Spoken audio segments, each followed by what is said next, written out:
think they have been out keeping you entertained while you've been waiting, just posing on the rocks. I think when I came over there was lots of cameras at this end. They do get very excited at this time of day. I think the little bellies have been rumbling for at least half an hour, if not longer. So they've been out basically telling anyone who will listen that they are starved and deprived and all of that, completely neglected. You just have to ignore the little rolls of flab underneath their armpits. And of course, I try and sneak round the back, get everything unlocked, get ready to go. They will always spot me, and it's not because they're excited to see me. They head up that way so they can peer through the cracks and make sure I've brought the silver bowl with me. I mean, it is the most vitally important thing in the entire world. It is stuffed full of all their favourite goodies.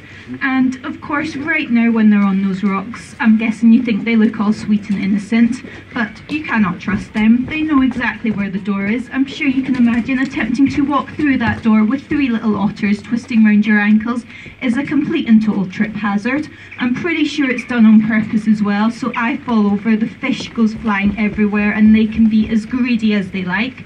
So now they're acting like they're professionals. They're on these rocks, butter wouldn't melt, and they basically know I'm going to bribe them out the way. They are going to get a lovely lump of roach each. They get a very good swim to the other side of the pond. I get through all the doors unscathed, and occasionally, if I'm very lucky, I might actually make it all the way to the top of the path before I encounter a greedy little otter.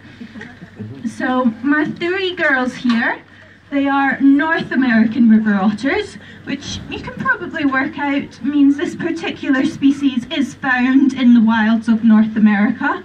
There is actually 13 different species of otter. You'll get one every continent except for Australasia and Antarctica. Here in the UK we have Eurasian river otters, which can look pretty similar to these guys, maybe just a little bit smaller, slightly less of a distinctive nose, but both species, they love to swim around in freshwater streams, rivers, all over the place, though they're not adverse to heading down to the coastal regions into the sea.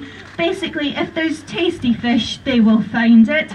Just as long as they can come back and land, they need fresh water to drink. They also quite like to wash any salt out of their fur. Now, if you do fancy seeing maybe a slightly different type of otter, 3 of our other centres have families of Asian short claws, which is the smallest species, so only about half the size of my girls here. So adorably, adorably cute, though they tend to make up for their lack in size by being extra noisy. So if you do fancy having a tiny otter squeak abuse at you from the other side of a fence, we can definitely recommend membership with WWT.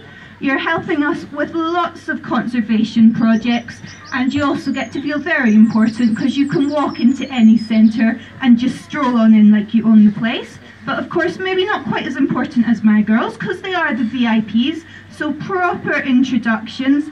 This young lady in the middle is Flo. She was the first otter we got here at Slimbridge. She came to us 9.5 years ago. She is an Essex girl originally.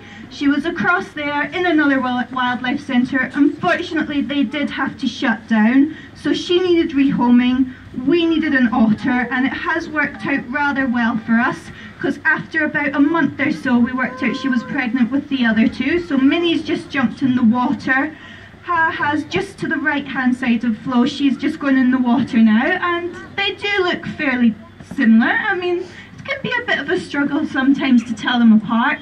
Flo would be the easiest one for anyone to identify. First off, she just has that slightly more dignified manner about herself, but even though she's mum, she is our smallest otter. She's quite a dainty girl. As they're swimming around